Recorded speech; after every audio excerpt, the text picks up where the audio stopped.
नमस्ते मित्रों, श्री सत्य साई लक्ष्मी मोहन विद्यालय से गामित प्रज्ञा एश आप सबका हार्दिक स्वागत करती हूँ। कक्षा 7 विषय हिंदी इकाई 1 बेटी साहित्य प्रकार है काव्य। बच्चों, काव्य का शीर्षक सुनते ही हमारा मन भर जाता है, क्योंकि काव्य का शीर्षक ही हमें पसंद आए ऐसा है। तो काव्य का शीर्षक है बेटी। तो इस कविता में पूरे विश्व में बेटी क्या कर सकती है उनके बारे में आज हमें जानना है। तो बच्चों, इस कविता में एक बेटी जिसकी उनकी जो मनोभावनाएं है और साथ साथ उनका जो आत्मविश्वास है वो हमारे सामने शब्दों के द्वारा प्रकट किए गए हैं। तो इस बेटी कविता में बेटी की जो इच्छाएं है उन्हें हमारे सामने व्यक्त की गई है कि इस कविता में बेटी एक तारा बनना चाहती है, एक सहारा बनना चाहती है और वो जो बेटी है वो पढ़कर लिखकर अपने पैरों पर खड़े रहने की बात करती है और अपने पैरों पर खड़े रहकर वो दुनिया को दिखाना चाहती है, दुनिया को समझाना चाहती है और दुनिया को समझना चाहती है। तो बच्चों, इस बेटी कविता में आधुनिक लड़कियों की जो तमन्ना यानी कि जो इच्छा है वो प्रकट की गई है। तो बच्चों, अब हम इस कविता का गान करेंगे। बच्चों, अब मैं काव्य का गान करूंगी और मेरे पीछे आपको भी काव्य गान करना है। बेटी हूँ मैं, बेटी मैं तारा बनूंगी, बेटी हूँ मैं, बेटी मैं तारा बनूंगी, तारा बनूंगी, सहारा बनूंगी, तारा बनूंगी, सहारा बनूंगी, बेटी हूँ मैं, बेटी मैं तारा बनूंगी, बेटी हूँ मैं, बेटी मैं तारा बनूंगी, गगन पे चमके चंदा मैं धरती पे चमकूंगी, गगन पे चमके चंदा मैं धरती पे चमकूंगी, धरती पर चमकूंगी मैं उजियारा करूंगी, धरती पर चमकूंगी मैं उजियारा करूंगी, बेटी हूँ मैं, बेटी मैं तारा बनूंगी, बेटी हूँ मैं, बेटी मैं तारा बनूंगी, पढ़ूंगी लिखूंगी मैं मेहनत करूंगी, पढ़ूंगी लिखूंगी मैं मेहनत करूंगी, अपने पाँव चल कर मैं दुनिया को देखूंगी, अपने पाँव चल कर मैं दुनिया को देखूंगी, दुनिया को देखूंगी मैं दुनिया को समझूंगी, दुनिया को देखूंगी मैं दुनिया को समझूंगी, बेटी हूँ मैं, बेटी मैं तारा बनूंगी, बेटी हूँ मैं, बेटी मैं तारा बनूंगी, फूल जैसी सुंदर मैं बागों में खिलूंगी, फूल जैसी सुंदर मैं बागों में खिलूंगी, तितली बनूंगी मैं हवा को चूमूंगी, तितली बनूंगी मैं हवा को चूमूंगी, हवा को चूमूंगी, नाचूंगी गाऊंगी, हवा को चूमूंगी, नाचूंगी गाऊंगी, बेटी हूँ मैं, बेटी मैं तारा बनूंगी, बेटी हूँ मैं, बेटी मैं तारा बनूंगी, तारा बनूंगी, सहारा बनूंगी, तारा बनूंगी, सहारा बनूंगी, बेटी हूँ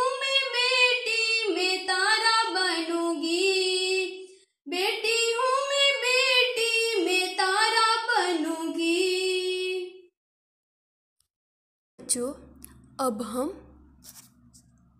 एक बेटी उनके बारे में हम समझेंगे। पढ़ना लिखना, तरक्की करना एवं दुनिया में उजियारा फैलाने में नारी कभी पीछे नहीं रही। तो बच्चों, पढ़ लिख कर दुनिया में उजियारा फैलाने में नारी कभी पीछे नहीं रहती। हम देखते हैं कि कल्पना चावला जो हमारे देश की एक अंतरिक्ष यात्री बनी हुई थी, उनके बाद है सानिया मिर्जा जो एक प्रसिद्ध भारत की टेनिस खिलाड़ी है।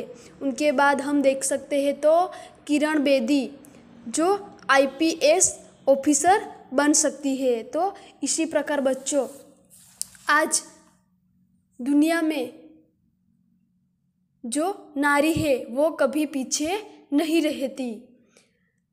वह खुद स्वाभिमान से जीकर स्वनिर्भर बन सकती है।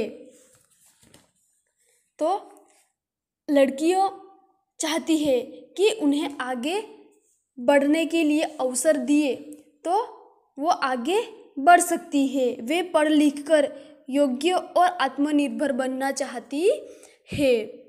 वह सम्मान की अधिकारिणी है।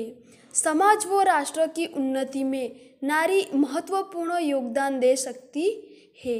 तो समाज और राष्ट्रों का उन्नति के लिए, प्रगति के लिए नारी अपना महत्वपूर्ण योगदान दे सकती है। प्रस्तुत कविता में एक बालिका की आशा एवं भावनाओं की अभिव्यक्ति द्वारा उसके आत्मविश्वास को व्यक्त किया गया है। तो बच्चों, इस कविता में एक लड़की की जो आशा ये है और उनकी जो कल्पना ये है उन्हें व्यक्त की गई है और साथ उसका जो आत्मविश्वास है उन आत्मविश्वास को हमारे सामने प्रकट किया गया है। तो बच्चों, अब हम इस काव्य को समझेंगे। बच्चों, प्रथम पंक्ति है, बेटी हूँ मैं बेटी, मैं तारा बनूंगी, तारा बनूंगी, सहारा बनूंगी, बेटी हूँ।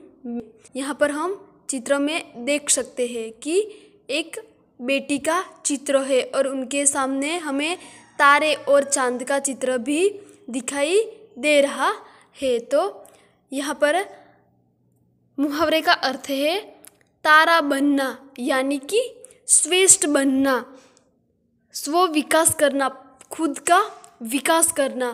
तो यहाँ पर जो बेटी है वो तारा बनना चाहती है, यानी कि दुनिया में एक श्रेष्ठ बेटी बनना चाहती है। तारा बनूंगी, सहारा बनूंगी। सहारा का मतलब है आश्रय, आधार, दूसरों का आश्रय बनना, आधार बनना। तो इस पंक्ति में हमें कहा गया है कि बेटी क्या कहती है कि मैं बेटी हूँ, मैं अपना विकास करूँगी। क्या कहती है कि मैं एक बेटी हूँ और मैं अपना विकास करूँगी और अपना विकास करके मैं दूसरों का सहारा बनूँगी, आश्रय बनूँगी, उन्हें आश्रय दूँगी। मैं बेटी हूँ और मैं बेटी हूँ इसलिए बेटी को गर्व है और कहती है कि मैं बेटी हूँ, मैं किसी से कम नहीं हूँ। तो विद्यार्थी मित्रों, આ પંક્તિમાં આપણને કહેવામાં આવ્યું છે કે દીકરી શું કહે છે કે હું દીકરી છું, હું પોતાનો વિકાસ કરીશ અને પોતાનો વિકાસ કરીને હું બીજાનો સહારો બનીશ, બીજાને મદદરૂપ બનીશ, તેમને આશરો આપીશ। હું દીકરી છું, હું કોઈથી પાછળ નથી। उसके बाद दूसरी पंक्ति है, गगन पे चमके चंदा, मैं धरती पे चमकूंगी, धरती पर चमकूंगी, मैं उजियारा करूंगी। तो यहाँ पर शब्दार्थ है गगन, यानी कि आकाश, नभ, चंदा यानी कि चांद, चंद्रमा। चमकना का मतलब है जगमगाना, यहाँ उन्नति करना। चमकना का मतलब क्या है इस कविता में? उन्नति करना, प्रगति करना। उजियारा का मतलब है उजाला। तो इस पंक्ति में कहा गया है कि गगन पे चमके चंदा। तो जिस तरह आकाश में चांद चमकता है, मैं धरती पे चमकूंगी। तो जिस तरह आकाश में चांद चमकता है, उसी तरह मैं धरती पर चमकूंगी और चारों ओर अपना प्रकाश फैलाऊंगी। चारों ओर मेरा यश फैलेगा। मैं बेटी हूँ, मैं किसी से कम नहीं हूँ।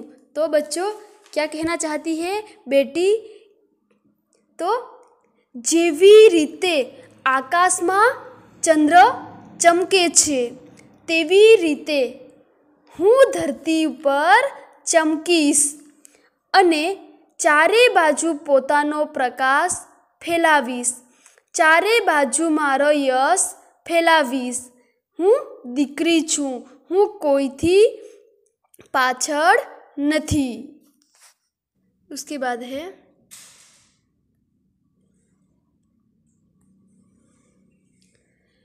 पढ़ूंगी लिखूंगी मैं मेहनत करूंगी, अपने पाँव चलकर मैं दुनिया को देखूंगी, दुनिया को देखूंगी मैं दुनिया को समझूंगी, बेटी हूँ मैं।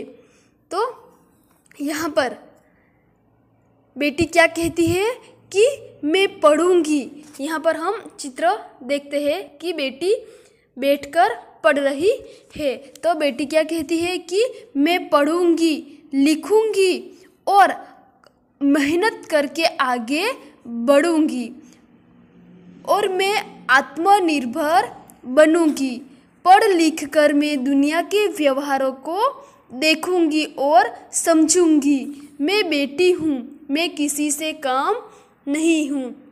तो बेटी क्या कहना चाहती है कि मैं पढ़ लिख कर मेहनत करूंगी और मेहनत करके मैं खुद के पग पर खड़ी रहूंगी और दुनिया को मैं देखूंगी, दुनिया को देखकर मैं दुनिया को समझूंगी, क्योंकि मैं बेटी हूँ और मैं किसी से कम नहीं हूँ। तो મિત્રો અહીં દીકરી શું કહેવા માંગે છે કે હું ભણીશ, ગણીશ અને મહેનત કરીને આગળ વધીશ અને હું સ્વાવલંબી બનીશ। એટલે કે હું ભણી ગણીને મહેનત કરીશ અને હું પોતાના પગ ઉપર ઊભી રહીશ। એટલે કે કંઈક સારા પદ પર હું મહેનત કરીને મારી નોકરી મેળવીશ અને હું ભણી ગણીને હું દુનિયાના વ્યવહારોને જોઈશ અને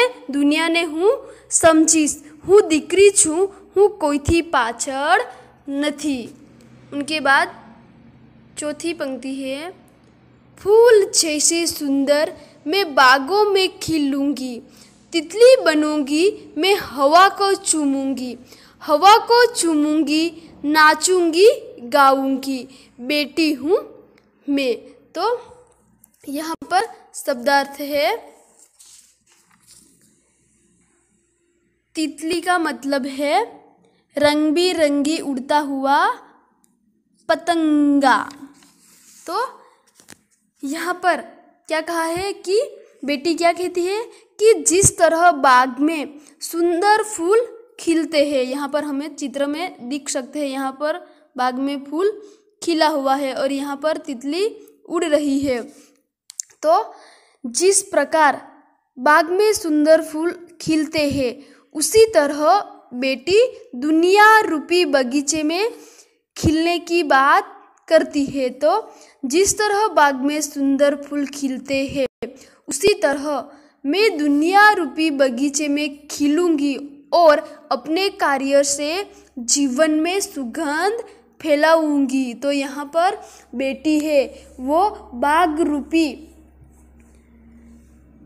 दुनिया रूपी बगीचे में खिलना चाहती है और अपने अच्छे कार्यों से वो दुनिया में सुगंध फैलाना चाहती है। जिस तरह तितली हवा में उड़ती है उसी तरह मैं भी प्रगति करती हुई अपनी मंजिल पर पहुंच जाऊंगी। क्या कहती है कि जिस प्रकार बाग में तितली उड़ती है उसी तरह मैं भी दुनिया रूपी बगीचे में अपनी प्रगति करते हुई अपनी मंजिल पर ध्येय पर पहुंच जाऊंगी। मंजिल पर पहुंचकर मेरा दिल नाच उठेगा और मैं खुश होकर गाने लग जाऊंगी। क्या कहती है कि मंजिल पर पहुंचकर ध्येय पर पहुंचकर मेरा दिल नाच उठेगा और मैं खुश होकर गाने लग जाऊंगी, क्योंकि मैं बेटी हूँ, मैं किसी से कम नहीं हूँ। तो વિદ્યાર્થી મિત્રો, અહીં શું કહેવામાં આવ્યું છે કે જેવી રીતે બગીચામાં સુંદર ફૂલો ખીલે છે એવી રીતે જે બેટી છે એ દુનિયારૂપી બગીચામાં ખીલીશ એવું કહે છે અને પોતાના કાર્યથી જીવનમાં સુગંધ ફેલાવવાની વાત કરે છે। જેવી રીતે પતંગિયો હવામાં ઉડે છે એવી રીતે હું પણ ઝડપથી પ્રગતિ કરીને પોતાની મંજિલ પોતાના ધ્યેય પર પહોંચી જઈશ।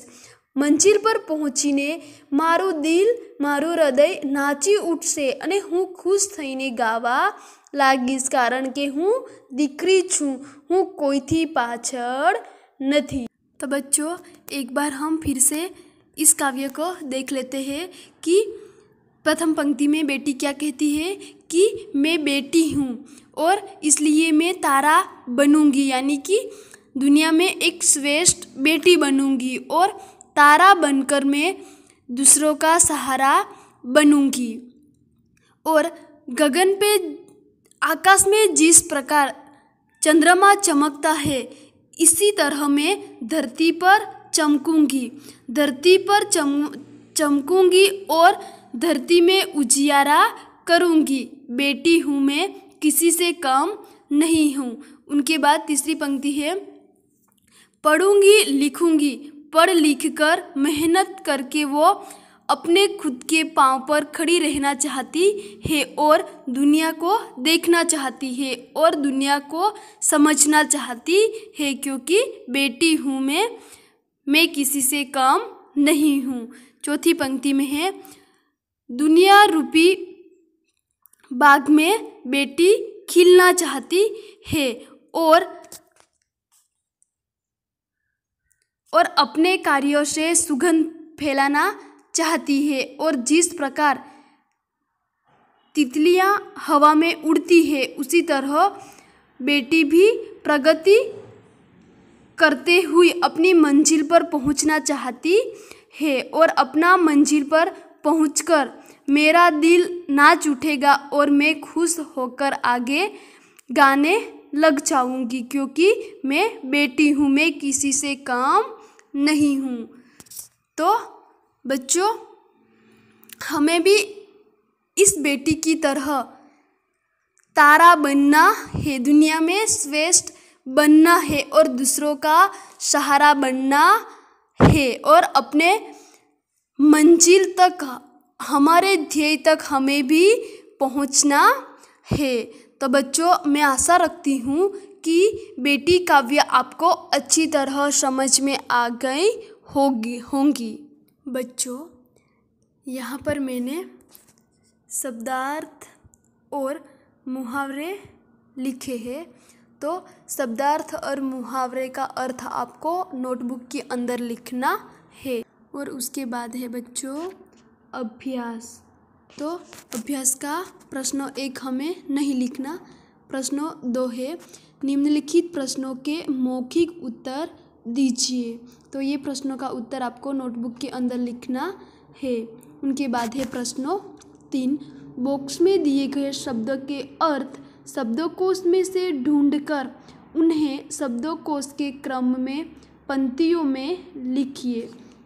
तो बच्चों, यहाँ पर जो शब्द लिखा हुआ है उन शब्दों का अर्थ हमें ढूंढना है और उन शब्दों का अर्थ ढूंढकर हमें यहाँ पर जो पंक्तियाँ 1 2 3 4 5 क्रम में दी हुई है तो उनका अर्थ हमें शब्दों कोश के क्रम में यहाँ पर लिखना है। तो ये आपको नोटबुक के अंदर भी लिखना है और पाठ्यपुस्तक में भी लिखना है। उनके बाद प्रश्नों 4 है, निम्नलिखित शब्दों को उदाहरण के अनुसार उचित क्रम में रखकर अर्थपूर्ण वाक्य बनाइए। तो यहाँ पर उदाहरण दिया हुआ है।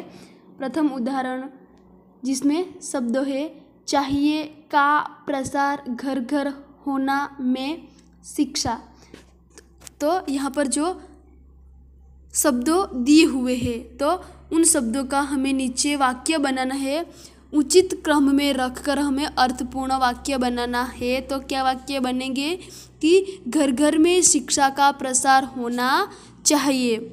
तो बच्चों इसी प्रकार यहाँ पर आपको शब्दों दिए हुए हैं तो उन शब्दों को योग्य क्रम में रखकर हमें अर्थपूर्ण वाक्य बनाना है।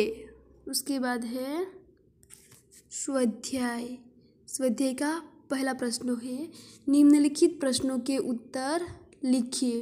तो ये प्रश्नों का उत्तर आपको लिखना है। उनके बाद है प्रश्न 2, निम्नलिखित काव्य पंक्तियों का भावार्थ लिखिए। तो बच्चों यहाँ पर जो पंक्तियाँ दी हुई है उन्हें समझकर, मैंने आपको समझाया ही है तो उन्हें समझकर आपको उनका भावार्थ लिखना है। प्रश्न 3 है, उदाहरण के अनुसार विलोम शब्दों का प्रयोग कीजिए। तो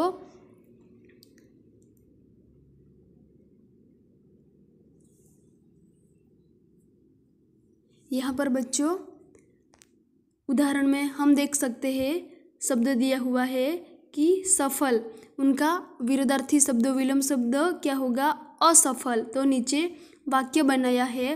प्रथम है तेनसिंग एवरेस्ट पर पहुंचने में सफल हुई और नीचे दूसरा वाक्य है कई बार मेहनत करने पर भी आदमी असफल होता है। तो बच्चों इसी प्रकार यहाँ पर हमें 5 शब्दों दिए हुए हैं तो उन शब्दों का हमें विलोम शब्दों ढूंढकर वाक्य में प्रयोग करना है। उनके बाद प्रश्न नंबर 4 है, उदाहरण के अनुसार वचन परिवर्तन करके वाक्यों में प्रयोग कीजिए। तो यहाँ पर भी हमें उदाहरण दिया हुआ है कि घोड़ा, उनका वचन परिवर्तन होंगे घोड़े, एक से ज़्यादा। तो वाक्य प्रयोग होगा घोड़ा दौड़ रहा है, एक घोड़ा, एक घोड़ा दौड़ रहा है। और दूसरा वाक्य है घोड़े दौड़ रहे हैं, यानी कि एक से ज़्यादा बहुवचन में। तो इसी प्रकार यहाँ पर नीचे हमें 4 शब्दों दिए हुए हैं तो उन्हें हमें वचन परिवर्तन करके वाक्य में प्रयोग करना है। तो बच्चों आपको होमवर्क में अभ्यास का प्रश्न 2, 3, 4 और स्वाध्याय का प्रश्न 1, 2, 3 और 4 नोटबुक के अंदर लिखना है और भेजना है। धन्यवाद।